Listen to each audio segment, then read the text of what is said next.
What's up everyone? It's part-time job enough for all the expenses of foreign students here in Japan. Did I scare you?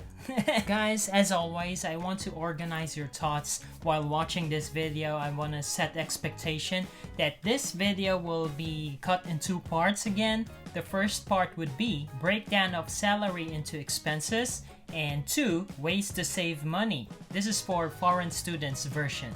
Guys, I have the breakdown here, so I hope you don't mind me like reading it and then delivering it to the camera. I added part 2, ways to save money for foreign students, because I just don't want to present the expenses itself. I will not sugarcoat it. It's actually difficult financially.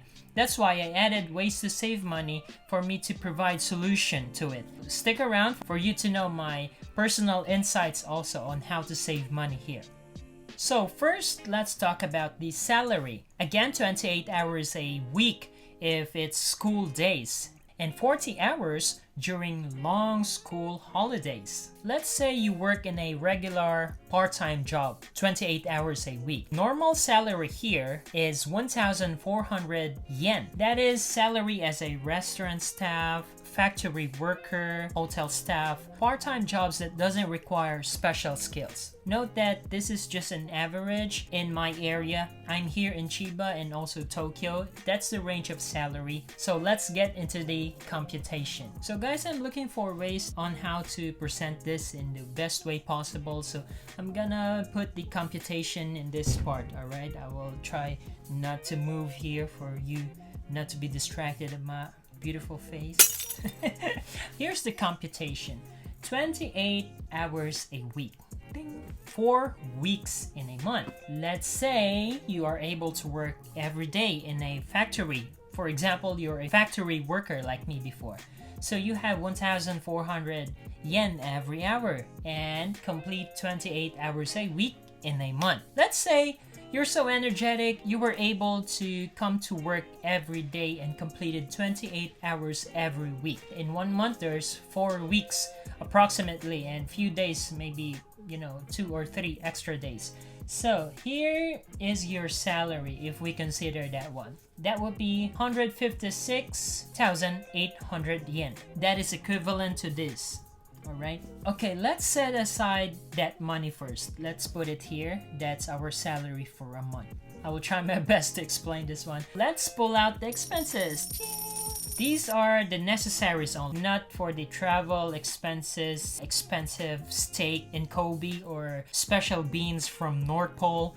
Not that kind of budget. These are the necessaries only, okay? First, on our list is one of the most expensive, is the apartment fee. By the way, that is the cheapest yet still functional apartment that I see around here in Chiba. It's 30,000 yen. Next is electricity. So electricity is around 7,000 yen. It's like me, I'm just a normal user, like laptop, cell phone, air conditioning, TV. I'm not so into watching television. Refrigerator also. Unless you are building an Iron Man, then you will pay more for it. I always wonder, I want to build an Iron Man suit. Next is water bill, 4,000 yen. That's a normal usage like me. I take shower every day. Not today. Yeah, 4,000 yen. And gas is 4,000 yen. Gas for cooking, of course. And next is Wi-Fi. Let's add home internet, because I know you want to contact your lovey-dovey back in your home country. I miss you so much, I want to kiss you. Kiss me through the phone, kiss me through the phone, see you later on. Let's add it, 3,000 yen per month. But if you're single, then you can crash out the internet. Save that 3,000 for yourself. Next is food. Actually, I did a separate video about. You can check that video there with my best friend.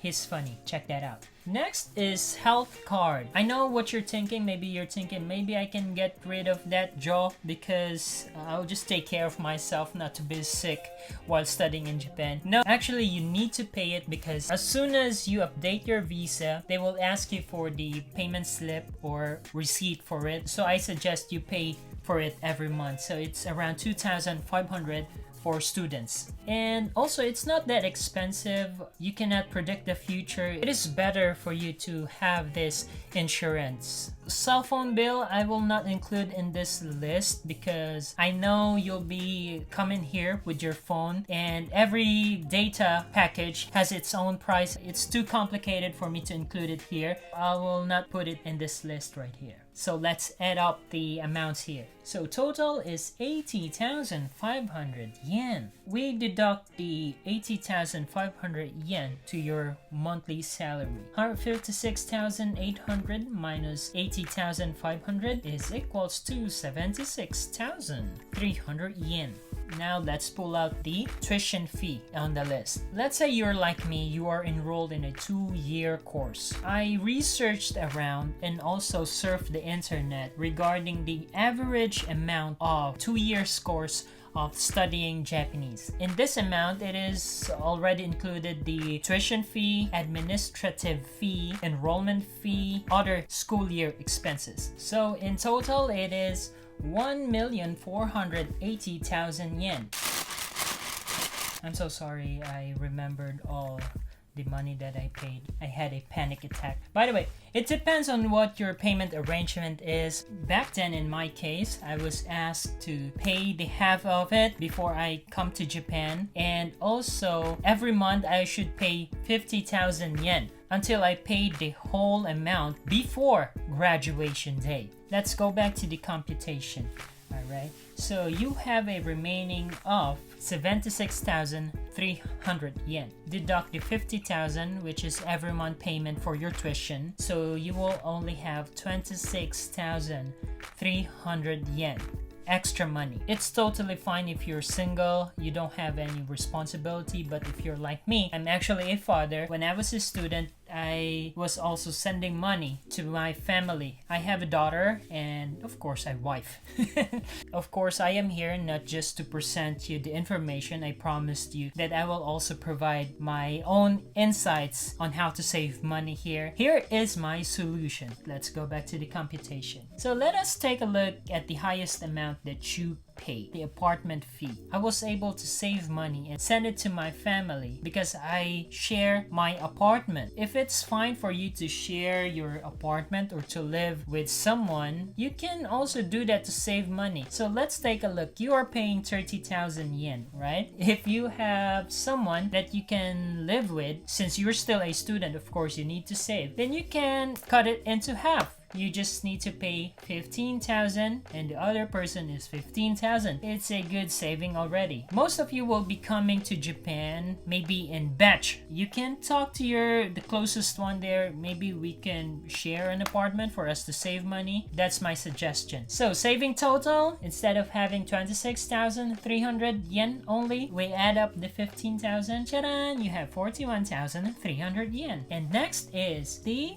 food. So I have a technique here to reduce your budget for food without starving yourself. I suggest you buy groceries during nighttime. You can start by 7 p.m. onwards because most of the items in a grocery store are in a special discount. And estimated you can save around 5,000 yen every month if you do that one. Let's add that up. Ta-da!